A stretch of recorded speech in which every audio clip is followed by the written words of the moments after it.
Minister Lamola, Excellencies, colleagues, I join other members in thanking you, Minister, for convening this meeting and reaffirm India's support for the priorities of the South African G20 presidency.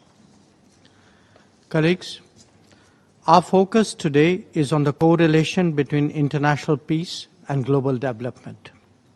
In recent times, that is well established as both deteriorated in parallel. The costs, especially to the global south, in terms of energy, food and fertilizer security, were starkly demonstrated by ongoing conflicts, particularly in Ukraine and Gaza. Apart from jeopardizing supplies and logistics, access and costs themselves became pressure points on nations. Double standards are clearly in evidence.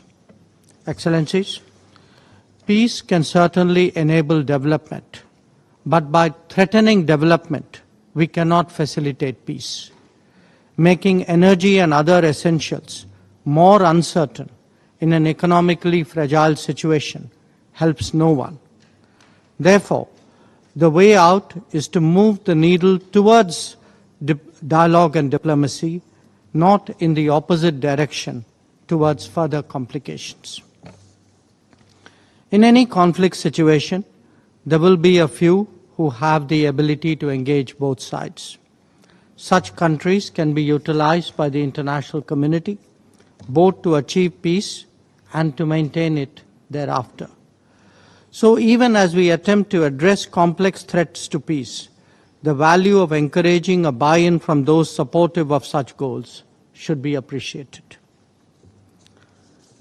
A persistent threat to development is that perennial disruptor of peace, terrorism. It is imperative that the world display neither tolerance nor accommodation to terrorist activities. Given the extensive networking among terrorists, those who act against them on any front actually render a larger service to the international community as a whole. As we confront conflict, economic pressures and terrorism, the limitations of multilateralism and the United Nations in particular are visible. The need for reforming multilateralism has never been greater.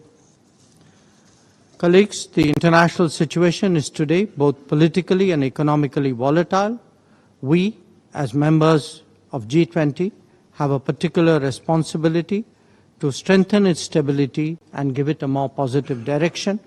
That is best done by undertaking dialogue and diplomacy, by firmly combating terrorism, and by appreciating the need for stronger energy and economic security. I thank you.